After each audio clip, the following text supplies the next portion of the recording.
என வரவேற்கின்றேன். அதேபோல் சின்ன தம்பி இப்போ பட்டா கொடுக்கறதில்ல, யாரும் போய் நின்னா மதிக்கிறதில்லன்னு சொல்றாங்க. தோழர்களே, புலிகளின் தளபதி அன்னை நாகத்திருவுளனை பற்றி அனைத்து தோழர்களுக்கும் நாம் சொன்னால் போதும். அவர்களிடம் அவர் செய்த செயல்பாடுகள் மற்றும் போராட்டங்களை பற்றி நாம் மக்களுக்கு எடுத்து சொல்லி எந்த ஒரு அதிகாரிக்கு பயப்பட தேவையில்லை. நாம் உரிமைக்காக தான் நாம் கேட்கின்றோம். இந்த காலகட்டத்தில் நாம் எல்லோருக்கும் அண்ணன் புலிகளின் தளபதியை பற்றி நாம் சொல்ல வேண்டும்.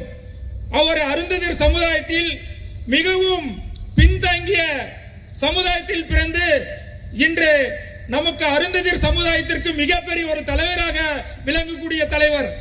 அவரை பற்றி நாம் தெரிந்தாலே போதும். அனைத்து இடத்திலையும் நாம் அனைத்தையும் பெற்றுக் கொள்ளலாம். நாம் தமிழ் புலிகள் தோழர்கள் ஏதோ 4 பேர் 5 பேர் இருக்கிறார் என்று அனைத்தும் நாம் பார்க்கிறார்கள். நாம் அனைவரும் அண்ணன் புலிகளின் தளபதியுடைய நாகத்திருவுளனை கருத்து கேட்டு அவருக்கு பின்னால் நடந்து கொண்டால் இங்க நின்றிருக்கும் காவல்துறையா பயப்படும். ஏனென்றால் காவல்துறை மற்றும் அதிகாரிகள் அனைத்தவரும் தமிழ் புலிகள் கட்சிகளை தோழர்களை பார்த்தாலே நீங்க எல்லாம் எங்களை அவமானப்படுத்துற போல் நினைக்கிறார்கள். ஒருபோதும் நடக்காது. இன்னும் அடுத்து சட்டமன்ற தேர்தலில் என்ன புலிகளின் தளபதி சட்டமன்றத்தில் போனாலே போதும். நாங்கள் ஆவலோடு காத்துக் கொண்டிருக்கிறோம்.